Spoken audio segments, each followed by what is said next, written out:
Welcome to Zilla Cabs. Recently we spent a few days with Nolly recording a load of speakers.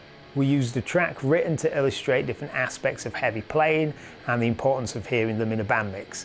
In this series you'll find out what we discovered.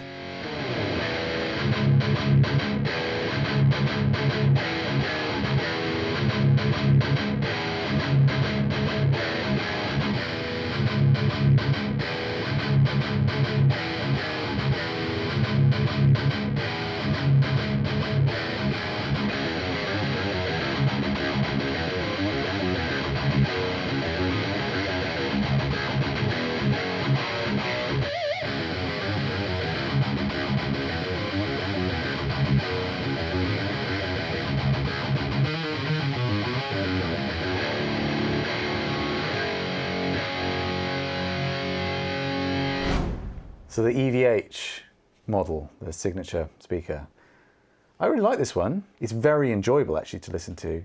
I think it's got a really nice richness. The top end is present without being fizzy, but it's just a little bit, it's one of those speakers that feels a bit softer in the stereo field. Like at the same volume, you go to the Vintage 30 and it's like you've turned the guitars up and actually like objectively they're the same volume, you know. I guess the other thing, the low end on it isn't crazy tight, which is a theme across the kind of medium magnet ones that we've done. So it's got a bit of kind of... Yeah, it's kind of vintagey greenback kind of thing. There's bass there, but it's not super tight. I'd say also that looser low end is going to be quite nice for lead players. Yeah.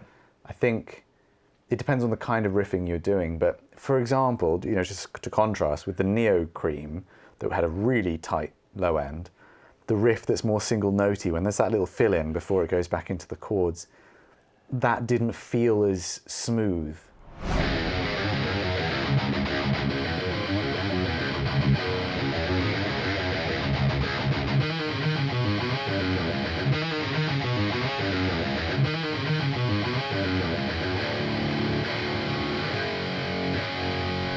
I was surprised that it was that could be coming from the speaker, but you know, you go to the EVH or the G12M, which have a bit more give and sponginess to them, and it does make things just feel almost a little bit more legato, like a little bit more fluid. So you mean sort of like a slight loss of articulation in the separate notes makes things a little more palatable, kind of smoothed over?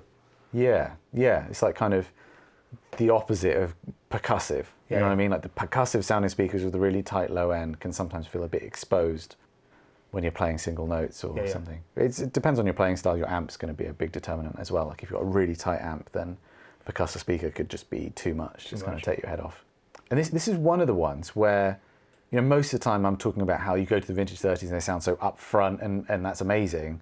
With this speaker, it's so easy, it's so pleasant to listen to that it does actually almost make the Vintage 30 sound a bit obnoxious. You know, if you like that EVH, that's one way you'd be like, that you could see that as a flaw in the Vintage 30 sound, for sure. I was quite pleased with this. I mean, I know what this speaker can do, it's one of my favourites. Right. But I liked that it came out well in this setting. Maybe not the best, but it came out well. Choosing this as your favourite wouldn't be the wrong answer. It's a 20 watt speaker though, isn't it? So even in a 412, you're not getting that much wattage. Well, I mean, 80 should be enough for most people, but yeah, sure, you technically shouldn't use a 100 watt head. Yeah. But it's nice because it's such a good speaker for rock, classic rock, heavy rock, and it's nice that a lot of people who are doing that will like to also dip their, you know, their toe in their heavier stuff, and that speaker can go there. That's cool. Yeah. The practical downsides are there, but I think they're not so bad that it couldn't be used for a lot of people.